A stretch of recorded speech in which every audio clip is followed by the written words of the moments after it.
Gospod Ferfila, ali po vašem obstaja realna možnost, da Trump vojaško napade Grenlandijo?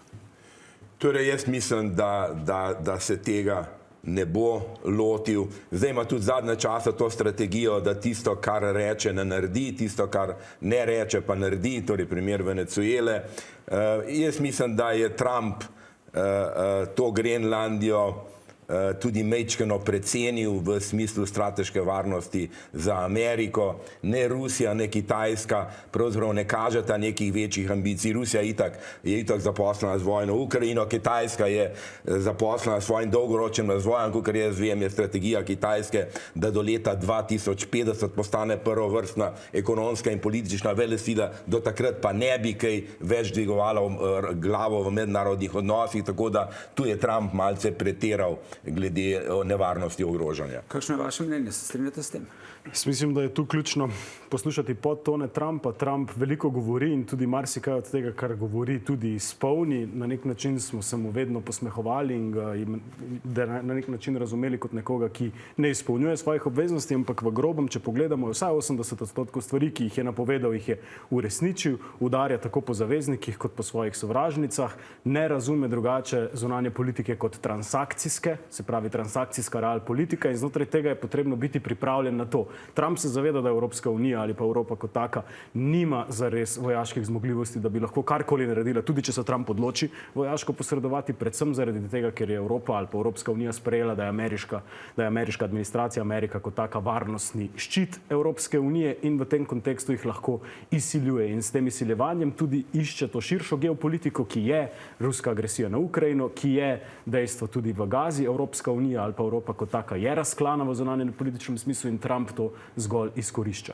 Ampak glede na to, kar smo videli, kar sta zdaj vidva povedala, gospod Ferfila, ali torej pred našimi očmi zaradi Trumpovih potez razpada svetovna ureditev, ki je temeljila na mednarodnem pravu, mednarodnih institucijah in je zdaj v odnosu med državami pomembno samo še ne, kako močne so ZDA, ne vem, Rusija, Kitajska, Evropska unija?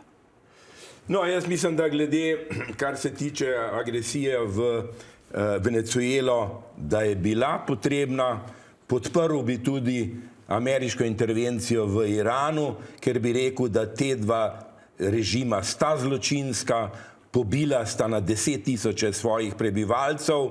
Res, da to, bi rekel, to ameriško posredovanje bil v primeru Venezuele in tudi Irana kršilo, torej številne mednarodne norme, vendar jaz mislim, da bi bila tu, bi rekel, neko humanitarno pravo v smislu, da Trump pravzaprav rešuje ljudi teh dveh držav pred diktatorji. Seveda, v primeru Grenlandije je situacija drugačna. Tukaj gre za neko napenjanje mišic. Torej, kot veste, Amerika ima to svoje uporišče v Pitufiku, lahko poveča število mož, lahko poveča letalske in ladijske zmogljivosti na Grenlandiji, tako da tu ima odprte roke in jaz mislim, da to vprašanje... Seveda vprašanje je pa to, kar je iz Danskega prišlo. Torej, Danska se ustraja na to, da je Grenlandija njena last. Ja, ampak Grenlandci pa nočejo biti več del Grenlandije. Vse grenlandske stranke zagovarjajo suverenost in seveda, problem je pa to, da so pa Grenlandci, dobro, zavedajo, ne zavedajo. Lejte, Danska pokriva več kot 70% potreb Grenlandcev. Jaz sem stanoval pri Inuitih, Eskimih. Danska v vsake družini je dala novo hišo. Vsako leto jim da gorivo za ogrevanje. Se pravi, oni brez tega, torej oni bi v enem letu umrli od lakote in zmrznili od mraza. Tako da tu je en kup takih enačb, ki nekako ne delujejo in jaz sem prepričan tudi, da seveda Trump, če bi prevzel Grenlandijo, ne bi tako bil dobrohotno zadovoljeval potrebe Inuitov, kot to počne Danska. Nam razpada svetovni red pred očmi? Zdaj, najprej potrebno tu poudariti, da Evropska unija je rezultat liberalnega svetovnega reda, ki temelji na pravilih in to so tudi izjave Macrona, von der Leyen in ostalih. Evropska unija ni država, nima vojaških zmogljivosti in v tem kontekstu se zanaša na zavezništva. Zanaša se na predvidljiv red in zanaša se na to, da obstajajo zavezništva, ki so trdna in ki presegajo neke določene partikularne interese. In v tem kontekstu lahko rečemo, da se ruši pred očmi evropskega reda ideja kolektivne varnosti, če bi Amerika na kakršenkoli način intervenirala, in dejstvo, da v spremenjenih okoliščinah svetovnega reda bo Evropska unija pred eno hudo dilemo, predvsem zaradi tega, ker vemo, da ima krizo voditeljstva in je navajena tega, da je svet predvidljiv, da ima zaveznice, na katere se lahko zanese, in tu se bo morala vprašati, ali je pripravljena tudi za to, da predvidljivost in norme, ki jih skuša vzdrževati v svetovnem redu, tudi podkrepi z vojaško, torej da gre v smer to, kar je delala v 50-ih določene obrambne in vojaške unije s potencialom skupne evropske vojske in to na ta način podpre, ali pa bodo ta krhanja vodila v to, da Evropska unija kot takšen okvir zavezništva, liberalnih demokracij, prijateljstva in interesov, ki grejo v smer zmaga za vse, ne bo več potrebno. No, zdaj, kar se tiče NATO, mi vemo, da v obdobju hladne vojne je seveda vzhodna Evropa, vzhodna polobla imela svojo vojno organizacijo, ki je s koncem hladne vojne razpadla.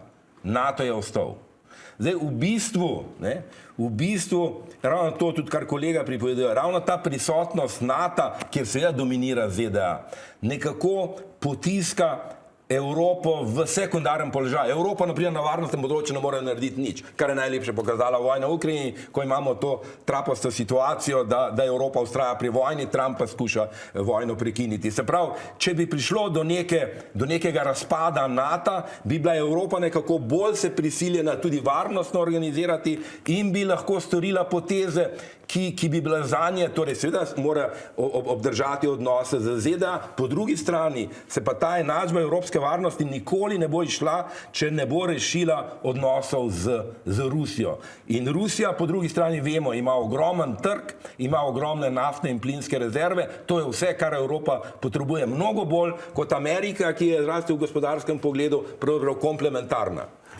A je prav v luči tega, kar smo govorili, da slovenska vlada se odloča, da na Grenlandijo napoti 2 vojaka, čeprav Trump grozi državam, ki bodo na Grenlandijo poslale vojake z dodatnimi carinami. Je prav, da slovenska vlada pošlje 2 vojaka na Grenlandijo v okviru te evropske varnosti in NATO in te solidarnosti? Če smo se tako odločili, da smo del NATO, da smo del Evropske unije, da smo zavezani načelom mednarodnega prava in da podpiramo načelo suverenosti, ozemeljske celovitosti in neomešavanja v notranje zadeve, je prav, da je Slovenija to naredila v skladu s tem, da želi biti v svoji zunanji politiki načelna. Lahko tudi to razumemo kot en signal, da je Slovenija kot ena izmed 27 držav članic Evropske unije pripravljena tu narediti korak dlje in se preoprašati to, kar je rekel kolega, ali je NATO okvir v nepredvidljivih, v drugačnih, spremenjenih geopolitičnih okoliščinah ustrezen okvir za doseganje varnosti in obrambe Evropske unije, ali je potrebno se vrniti v 50. leta in iskati potencial nekega obrambnega sodelovanja na drugačen način. Gospod Ferfila, bi se premier Golob moral odzvati vabilu Trumpa, ki je na ustanovno sejo odbora za mir povabil 60 izbranih svetovnih voditeljev, med njimi tudi slovenskega predsednika vlade?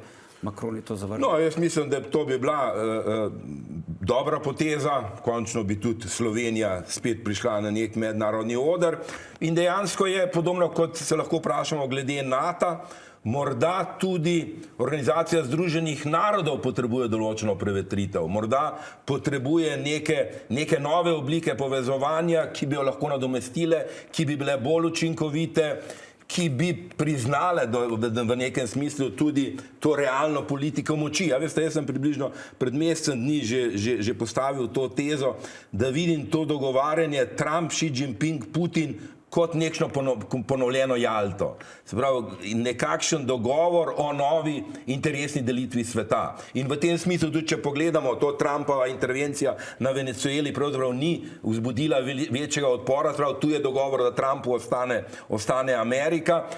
Vidimo, da Trump je, morda Putin je pustil malce bolj proste roke glede Ukrajine, Xi Jinpingu pa seveda nočejo, da se vpleta v notranje zadeve v zvezi s Tajvanom, kar je notranja zadeva Kitajske. Kakšno je vaše mnenje tudi glede odziva premierja Goloba Trumpu? Zdi se, da gremo v regionalizacijo svetovne politike in da lahko države svoje interesne sfere na ta način urejajo. Če lahko Amerika to naredi, recimo v primeru Venezuele in Latinske Amerike, to lahko počne Kitajska, tudi to, kar je Trump sporočil v primeru Tajvana, in očitno lahko tudi Rusija naredi te zadeve.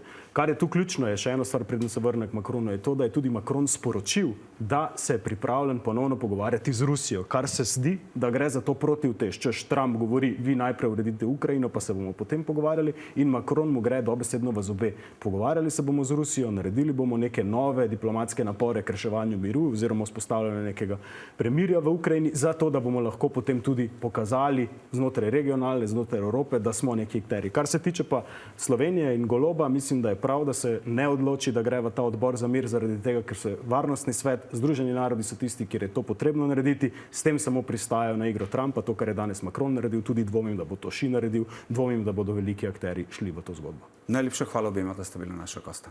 Hvala vam. Hvala za povabilo.